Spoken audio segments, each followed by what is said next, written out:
Facebook content monetization.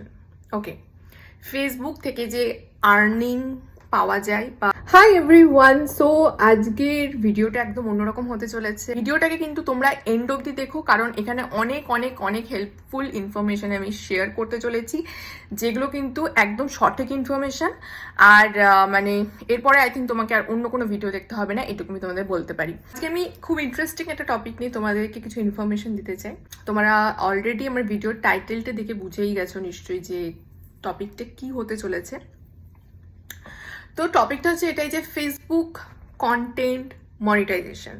Okay, Facebook থেকে যে earning পাওয়া যায় বা আর্ন করা যায় এবং কি কি উপায় আছে সেটার, সেই সমস্ত বিষয় নিয়ে আমি আজকে বলবো। আমি যেটা দেখছি যে ফেসবুকে, গোটা ফেসবুক জুড়ে আর কি, প্রচুর মানুষ মিসলিড করছে মানুষজনকে যে এটা করলে এটা হয় না, ওটা করলে ওটা হয় না, এইভাবে করতে হবে ওইভাবে করতে হবে। বাট আমার যেটুকু নলেজ আছে এই ব্যাপারে, আমি সেটাই তোমাদের সাথে শেয়ার করবো।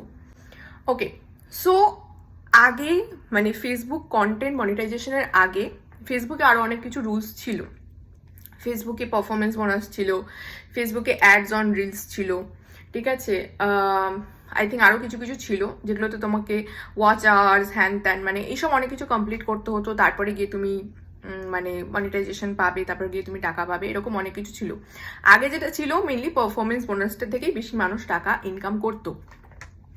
তো আগে আমি পারফরমেন্স বোনাস থেকেও টাকা পেয়েছি, ঠিক আছে, যখন আমার একটু একটু করে ডলার আর কি হতে থাকে। তো আমি বেসিক্যালি মনিটাইজেশন অনেকদিন আগেই পেয়েছি। তখন ফেসবুকে অনেক আলাদা রুলস ছিল। তো এখন এই সমস্ত রুলস চলে গিয়ে এখন এসেছে যেটা, সেটা হচ্ছে কন্টেন্ট মনিটাইজেশন। ওকে, সো ফেসবুক কন্টেন্ট মনিটাইজেশন থেকে যেটা এখন মোস্টলি মানুষ ইনকাম করে, ব্যাপারটা হচ্ছে ফেসবুক কন্টেন্ট মনিটাইজেশন মানে হচ্ছে যেখানে তুমি ফটো দাও, ভিডিও দাও, রিলস দাও, স্টোরি দাও, টেক্সট পোস্ট করো, মানে টেক্সট মানে ধরো কিছু তুমি লিখে পোস্ট করলে, সেই সমস্ত বিষয় থেকে তুমি টাকা পাবে, ঠিক আছে। এবার হচ্ছে যেটা সবচেয়ে বেশি মিসলিডিং ইনফরমেশন, সেটা হচ্ছে যে সবাই বলে যে $100 না হলে নাকি টাকা পাওয়া যায় না। একদমই ভুল কথা।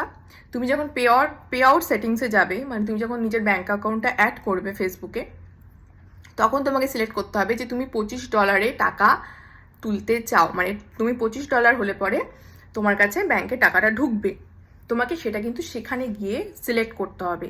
তো সেখানে যদি তুমি $25 সিলেক্ট করে থাকো, তুমি যদি পে আউট সেটিংস অলরেডি তোমার হয়ে গিয়ে থাকে, তাহলে ওয়েল অ্যান্ড গুড, তাহলে তুমি $25 টাকা পাবে। আমি $25 টাকা পেয়েছি, আমার প্রথম পেমেন্ট আমি $25 পেয়েছি। এবার হচ্ছে ফেসবুক কবে টাকাটা দেবে, ধরো আজকে আমার $25 কমপ্লিট হলো।